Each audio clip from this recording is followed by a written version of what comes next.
বৃষ্টির রাতে অন্ধকারে দেওর এসে আমাকে প্রেমের প্রস্তাব দিল এবং তারপর যা করলাম আমরা। আমার স্বামী বিদেশে থাকে, শুধু বছরে একবার আসে। আমি একা থাকি দেওর পাশের ফ্ল্যাটে। আজ বৃষ্টির রাতে আমার ফ্ল্যাটে বিদ্যুৎ চলে গেল। দেওর টর্চ নিয়ে এল। অন্ধকারে মোমবাতি জ্বালাতে গিয়ে হঠাৎ আমার হাত ধরে দেওর বলল, বুদি, তুমি অন্ধকারে একা নও, আমি তোমার পাশে আছি। আমি জানি এটা অনুচিত, কিন্তু আমি তোমাকে ভালোবাসি। আমি চাই তুমি আমার স্ত্রী হও, ভাইয়াকে ডিভোর্স দাও। আমি তার কথা শুনে যেন শিহরিত হলাম। বৃষ্টির শব্দ, অন্ধকার ঘর, আর দেওরের এই অদ্ভুত প্রস্তাব, সবকিছু মিলে আমার গা ছমছম করতে লাগল। তুমি কি পাগল হয়ে গেছ? আমি হাত ছাড়িয়ে নিয়ে এক পা পিছিয়ে গেলাম। এটা কি রকম কথা? বুদি, আমি জানি এটা তোমাকে ধাক্কা দিচ্ছে। দেওর টর্চের আলোতে আমার মুখের দিকে তাকাল। কিন্তু আমি আর লুকাতে পারছি না। প্রতিদিন দেখি কিভাবে তুমি একা থাকো, ভাইয়া তোমাকে পাত্তা দেয় না। আমি আর সহ্য করতে পারছি না এটা সম্পূর্ণ অনুচিত, আমি কাপা গলায় বললাম।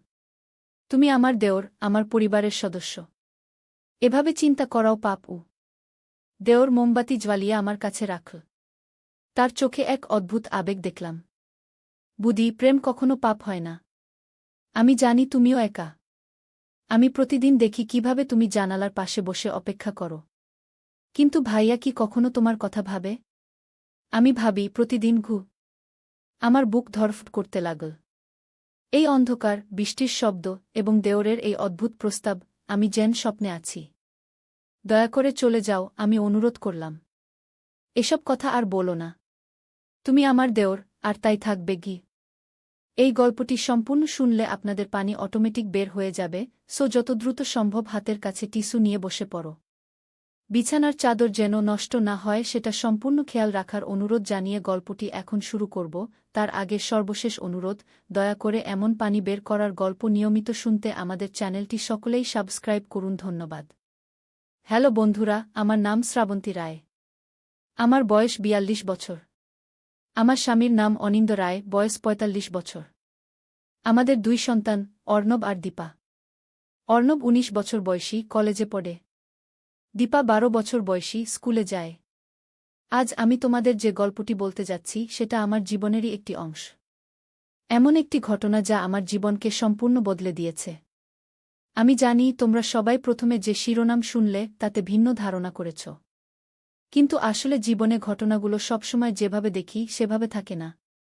সেদিন সত্যিই ছিল এক ঝড়ের রাত। বাইরে প্রবল বৃষ্টি হচ্ছিল। আমার স্বামী তখন দুবাইতে কাজ করেন, বছরে মাত্র একবার ২ সপ্তাহের জন্য দেশে আসেন। আমি একাই থাকি আমাদের ফ্ল্যাটে, আর আমার দেওর সুমন্ত পাশের ফ্ল্যাটে থাকে। সে নিজেও একা থাকে, তার বিয়ে হয়নি এখনো। সেই ঝড়ের রাতে হঠাৎ করেই আমাদের এলাকায় বিদ্যুৎ চলে গেল। আমি একা ঘরে ছিলাম, বাচ্চারা দুজনেই তাদের মামার বাড়িতে গেছিল ছুটির জন্য। প্রচণ্ড আঁধারে আমি চারিদিক দেখতে পাচ্ছিলাম না। এমন সময় দরজায় নক হলো। বুদি, আমি সুমন্ত। দরজা খুলুন। আমি দরজা খুলতেই দেখি সুমন্ত হাতে টর্চ নিয়ে দাঁড়িয়ে আছে। ভাবলাম আপনি একা আছেন, তাই টর্চটা নিয়ে এলাম, সে বলল। আমি তাকে ধন্যবাদ দিয়ে ভিতরে আসতে বললাম। আমি তাড়াতাড়ি মোমবাতি খুঁজতে লাগলাম। সুমন্ত টর্চের আলো ধরে রাখল। আমি কিছু মোমবাতি এনেছি, সে আমাকে কয়েকটা মোমবাতি দিল। আমি একটা মোমবাতি জ্বালাবার চেষ্টা করছিলাম। হঠাৎ করেই সুমন্ত আমার হাত ধরে ফেলল। বুদি, আমি জানি এটা অনুচিত, সে ফিসফিস করে বলল, কিন্তু আমি আর নিজেকে সামলাতে পারছি না। আমি আপনাকে ভালোবাসি। তার কথা শুনে আমি যেন শিহরিত হলাম। সুমন্ত এগিয়ে এলো, আমি চাই আপনি আমার স্ত্রী হন। ভাইয়াকে ডিভোর্স দিন। আমার সারা শরীর ঠান্ডা হয়ে গেল। বাইরে বৃষ্টির শব্দ, ঘরে অন্ধকার, আর দেওরের এই অবাক করা প্রস্তাব, সবকিছু মিলে আমার ভয় করতে লাগল। তুমি কি পাগল হয়ে গেছ? আমি দ্রুত হাত ছাড়িয়ে নিলাম। এটা কি রকম কথা? বুদি, আমি জানি এটা আপনাকে আঘাত দিচ্ছে। সুমন্ত টর্চের আলো আমার মুখের দিকে তাকালো। কিন্তু আমি আর লুকাতে পারছি না। প্রতিদিন দেখি আপনি কিভাবে একা থাকেন, ভাইজা আপনাকে সময় দেয় না। আমি আর সহ্য করতে পারছি না এটা একদম অনুচিত, আমি কাপা গলায় বললাম। তুমি আমার দেওর, আমার পরিবারের সদস্য। এভাবে চিন্তা করাও অন্যায়। সুমন্ত একটা মোমবাতি জ্বালিয়ে আমার কাছে রাখল। তার চোখে এক অদ্ভুত দৃষ্টি দেখলাম। বুদি, ভালোবাসা কখনো অন্যায় হয় না। আমি জানি আপনিও একা। আমি প্রতিদিন দেখি কিভাবে আপনি জানালার পাশে বসে অপেক্ষা করেন। কিন্তু ভাইয়া কি কখনো আপনার কথা ভাবে? আমি ভাবি প্রতিদিন আমার বুক ধুকপুক করতে লাগল। এই ঝড়ের রাত, অন্ধকার ঘর এবং দেওরের এই অবাক করা প্রস্তাব, আমি যেন কোনো স্বপ্নের মধ্যে আছি। দয়া করে চলে যাও, আমি কাতর হয়ে বললাম। এসব কথা আর বলো না। তুমি আমার দেওর, আর তাই থাকবে গি। সুমন্ত এক পা এগিয়ে এলো। বুদি, আমি জানি আপনিও আমাকে পছন্দ করেন। আমি দেখেছি কিভাবে আপনি আমার দিকে তাকান। আমরা একসাথে নতুন জীবন শুরু করতে পারি। আমি দ্রুত পিছিয়ে গেলাম, কিন্তু পা হটকে গেল। আমি পড়ে যাচ্ছিলাম, আর সুমন্ত আমাকে ধরার জন্য এগিয়ে এলো। ঠিক সেই মুহূর্তে কোথা থেকে যেন একটা বিরাট শব্দ হল, ধুম। এবং আমরা দুজনেই চমকে উঠলাম। এটা কি শব্দ? আমি ভয়ে জিজ্ঞাসা করলাম। মনে হয় ছাদে কিছু পড়েছে, সুমন্ত বলল। আমরা দুজনেই শব্দের উৎস খুঁজতে উপরের দিকে তাকালাম। হঠাৎ করেই ছাদের একটা অংশ ধসে পড়ল। মাথার উপর থেকে প্লাস্টার খসে পড়তে লাগল, আর তার সাথে কিছু একটা, কি যেন। এটা কি একটা বাক্স?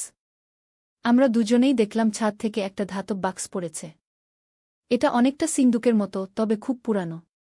বাক্সটা প্লাস্টারের ধুলো ঢাকা ছিল। সুমন্ত তার আগের কথা ভুলে গেল, মনোযোগ এখন পুরোপুরি বাক্সের দিকে। এটা কি? এটা কিভাবে ছাদের ভিতরে ছিল? আমিও অবাক হয়ে গেলাম। জানি না। এই ফ্ল্যাটটা কিনেছিলাম 5 বছর আগে, কিন্তু ছাদের ভিতরে কোনো বাক্সের কথা কেউ বলেনি গি। সুমন্ত বাক্সটা হাতে তুলে নিল। এটা খুব ভারী। ভিতরে কি আছে বলে মনে হয়? আমি জানি না, আমি উত্তর দিলাম, এখন কৌতূহলী হয়ে উঠেছি। মোমবাতির আলোতে বাক্সটা পরীক্ষা করতে লাগলাম। এটা একটা পুরানো লোহার সিন্দুক, উপরে একটা জটিল তালা লাগানো ছিল। তালাটা সম্ভবত 100 বছরের বেশি পুরানো। তবে আশ্চর্যের বিষয়, তালাটি মরচে ধরেনি। এটা খোলার চাবি কোথায়? সুমন্ত জিজ্ঞাসা করল। তার আগের প্রস্তাব এখন সম্পূর্ণ ভুলে গেছে। আমার কাছে কোনো চাবি নেই, আমি বললাম। এই ফ্ল্যাটের আগের মালিক, বিশ্বনাথ বাবু, মারা গেছেন 5 বছর আগে।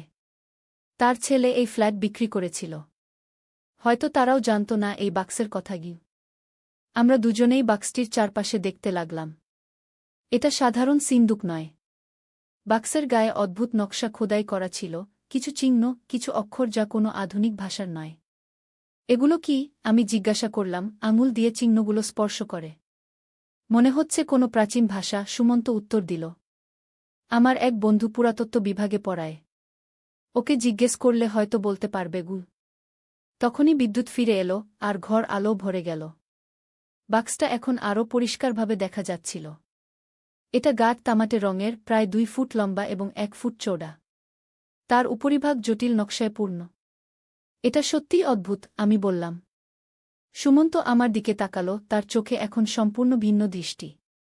বুদি, আমি দুঃখিত আগে যা বলেছিলাম তার জন্য। আমি ঠিক নিজের মনে ছিলাম না গি। ঠিক আছে, আমি বললাম, আমরা ভুলে যাই ওই কথা। এখন এই বাক্স নিয়ে কি করব সেটা ভাবি গু। পরদিন সকালে সুমন্ত তার বন্ধু অধ্যাপক দেবাশিস সেনকে নিয়ে এলো। দেবাশিস বিশ্ববিদ্যালয়ে প্রাচীন ভাষা ও ইতিহাস পড়ান। আশ্চর্য, দেবাশিস বাক্সটি দেখে চিৎকার করে উঠলেন। এটা কোথায় পেলেন? ছাদ থেকে পড়েছিল, আমি ব্যাখ্যা করলাম। এটা একটা প্রাচীন বাঙালি সিন্দুক, তিনি বললেন, চশমার ভিতর দিয়ে বাক্সটি ঘুরিয়ে ফিরিয়ে দেখতে দেখতে। আনুমানিক 200 বছরের পুরানো। এর গায়ের লেখাগুলো প্রাচীন বাংলা ও সংস্কৃতের মিশ্রণ গে। এতে কি লেখা আছে? সুমন্ত জিজ্ঞাসা করল। দেবাশিস চশমা ঠিক করে নিলেন। এখানে লেখা আছে, ঝড়ের রাতে যখন আকাশ কাঁদে, সত্যের আলো প্রকাশিত হবে, এবং এখানে যে খুলবে এই সিন্দুক, সে পাবে অমূল্য ধন, কিন্তু হারাবে যা সবচেয়ে মূল্যবান। দেবাশিস আবার পড়তে লাগলেন। কিন্তু দুর্ভাগ্যবশত এই রত্ন দুটি হারিয়ে গেছে।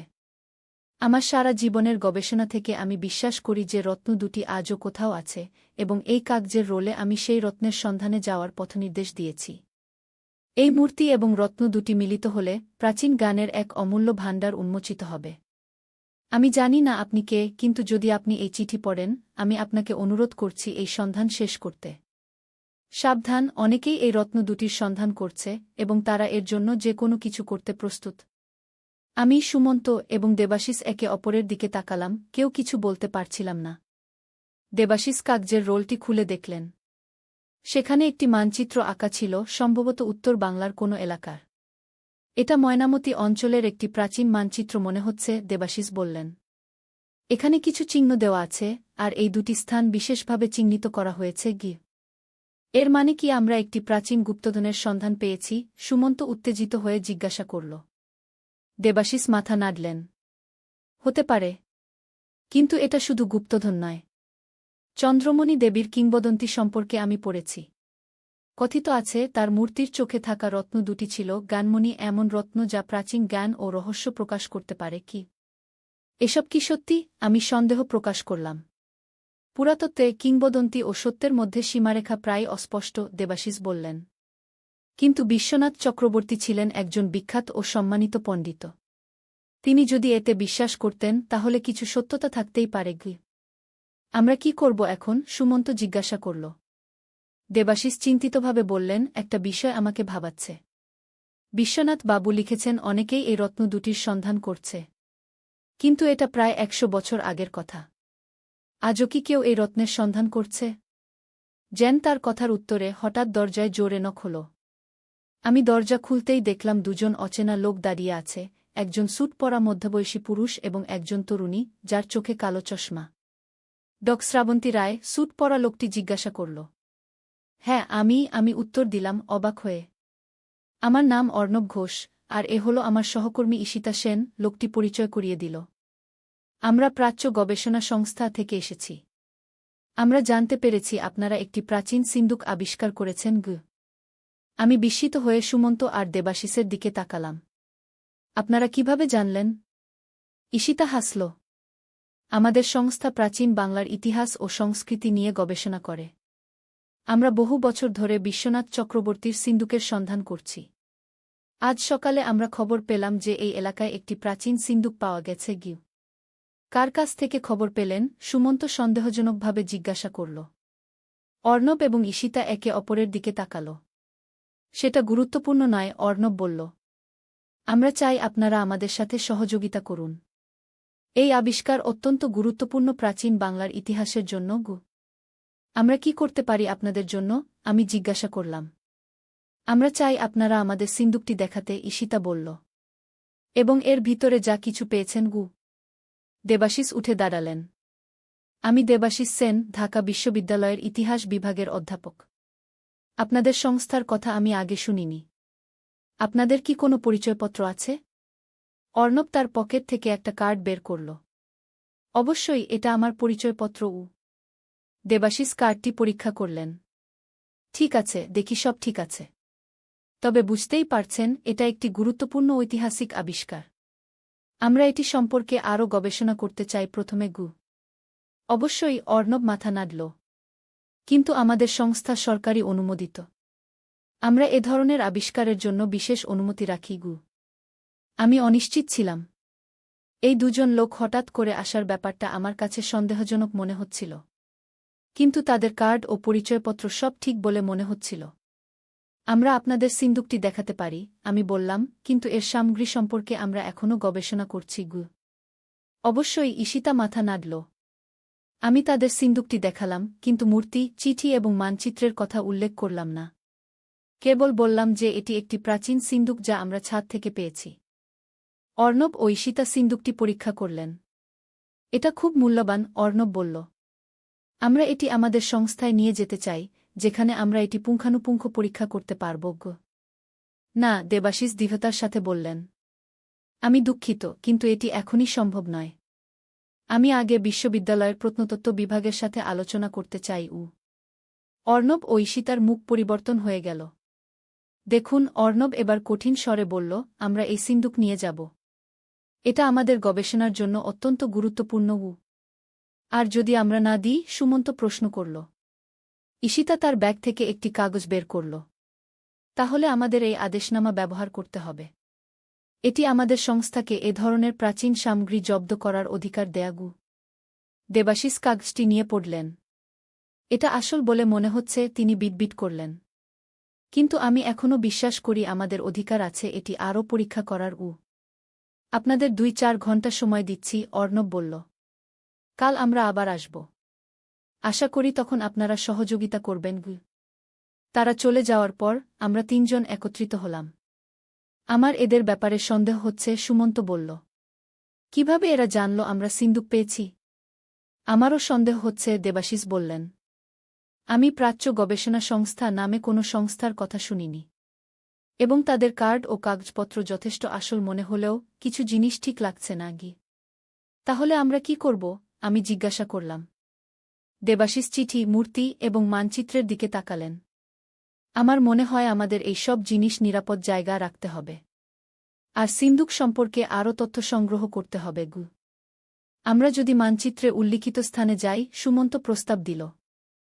হয়তো সেখানে আমরা আরও তথ্য পেতে পারি। এটা ঝুঁকিপূর্ণ হতে পারে, আমি বললাম। বিশেষ করে যদি সত্যিই কেউ এই রত্নের খোঁজে থাকে। দেবাশিস মানচিত্রটি আবার দেখলেন। এই চিহ্নিত স্থানটি উত্তর বাংলার ময়নামতি অঞ্চলে। এটা ঢাকা থেকে খুব দূরে নয়। যদি আমরা যাই, সাবধানে পরিকল্পনা করতে হবে। আমার মনে হঠাৎ একটা চিন্তা এলো। আমার স্বামী অনিন্দ আগামী সপ্তাহে দুবাই থেকে ফিরছে। তিনি এলে হয়তো আমরা সবাই একসাথে যেতে পারি। তাহলে আরও নিরাপদ হবে। সেটা ভালো প্রস্তাব, দেবাশিস বললেন। কিন্তু ততদিন আমাদের এই জিনিসগুলি নিরাপদে রাখতে হবে। এবং ওই 2 জন লোক সম্পর্কে সতর্ক থাকতে হবে। আমি এই মূর্তি, চিঠি এবং মানচিত্র আমার বিশ্ববিদ্যালয়ের অফিসে নিয়ে যাচ্ছি, দেবাশিস বললেন। সেখানে আমার তোষকে এগুলো নিরাপদে রাখা যাবে। আর আমি বিশ্বনাথ চক্রবর্তী সম্পর্কে আরও গবেষণা করব। সেই রাতে সিন্দুকের সব সামগ্রী দেবাশিসের সাথে পাঠিয়ে দিলাম। আমাদের কাছে শুধু খালি সিন্দুকটি রইল। দেবাশিস প্রতিজ্ঞা করলেন যে তিনি পরদিনই তার গবেষণার ফলাফল জানাবেন। কিন্তু পরদিন দেবাশিসের কাছ থেকে কোনো খবর এলো না। আমরা বারবার ফোন করলাম, কিন্তু তার ফোন বন্ধ ছিল। শেষে আমি এবং সুমন্ত উদ্বিগ্ন হয়ে তার বিশ্ববিদ্যালয়ে গেলাম। সেখানে গিয়ে জানলাম দেবাশিস সেদিন বিশ্ববিদ্যালয়ে আসেননি। তার কলিগরা বললেন তিনি কোনো অসুস্থতার কারণে ছুটি নিয়েছেন। কিন্তু তিনি তো আমাদের কাছে এমন কিছু বলেননি, আমি বললাম, চিন্তিত হয়ে। আমরা তার বাসায় গেলাম। দরজা বন্ধ ছিল, কেউ খুলল না। প্রতিবেশীরা বললেন তারা সকাল থেকেই তাকে দেখেননি। এটা খুব অস্বাভাবিক, সুমন্ত বলল। হ্যাঁ, আর আমার মনে হচ্ছে এর সাথে ওই অর্ণব ও ঈশিতার সম্পর্ক আছে, আমি বললাম। আমরা পুলিশে যাওয়ার সিদ্ধান্ত নিলাম। কিন্তু পুলিশ স্টেশনে পৌঁছানোর আগেই আমার মোবাইলে একটি অদ্ভুত নম্বর থেকে ফোন এলো। হ্যালো, আমি উত্তর দিলাম। শ্রাবন্তী, অপরিচিত একটি কণ্ঠস্বর। আমি দেবাশিসের বন্ধু নীলা। তিনি আপনাকে একটি বার্তা দিতে বলেছেন। দেবাশিস কোথায়? আমি জিজ্ঞাসা করলাম। আমি দুঃখিত, আমি বলতে পারবো না, নীলয় বলল। কিন্তু তিনি বললেন আপনাকে বলতে যে সিন্দুক এবং তার সামগ্রী থেকে দূরে থাকুন। এটি বিপজ্জনক। তিনি আরও বললেন যে মূর্তির রত্ন সত্যিই আছে এবং এর পেছনে বিপজ্জনক কিছু লোক আছে। কি বিপদ? কারা খুঁজছে রত্ন? আমি জিজ্ঞাসা করলাম। তিনি বেশি কিছু বলেননি, নীলা বলল। শুধু বললেন আপনারা যদি এর সাথে জড়িত হতে চান তাহলে ময়নামতি যান, কিন্তু খুব সাবধানে। ফোন কেটে গেল। সুমন্ত আমার দিকে তাকাল। কি হয়েছে? আমি তাকে সব বললাম। আমরা দুজনেই চিন্তিত হয়ে পড়লাম। এটা সব্বাই পাগলামি মনে হচ্ছে, সুমন্ত বলল। কেন এত মানুষ একটা প্রাচীন রত্নের পেছনে পড়েছে? আমি জানি না, আমি বললাম। কিন্তু দেবাশিস বিপদে আছেন। আমাদের কিছু করতে হবে। আমরা কি পুলিশে যাব? সুমন্ত জিজ্ঞাসা করল। আমি ভাবলাম। না, এখনো না। আমাদের আরও তথ্য দরকার। দেবাশিস যদি আমাদের ময়নামতি যেতে বলে থাকেন তাহলে সেখানে কোনো সূত্র পাওয়া যেতে পারে। তুমি কি ময়নামতি যেতে চাও? সুমন্ত অবাক হয়ে জিজ্ঞাসা করল। হ্যাঁ, আমি দৃঢ়তার সাথে বললাম। আমার স্বামী কাল সকালে আসছেন দুবাই থেকে। আমরা 3 জন একসাথে ময়নামতি যাব। পরদিন অনিন্দ ফিরে এলো। আমি তাকে সব কিছু বললাম, সিন্দুক, মূর্তি, রত্ন, দেবাশিসের অদৃশ্য হওয়া, সবকিছু। প্রথমে সে বিশ্বাস করতে চাইছিল না, কিন্তু যখন আমি তাকে সিন্দুকটি দেখালাম সে বুঝল আমি সত্যি বলছি।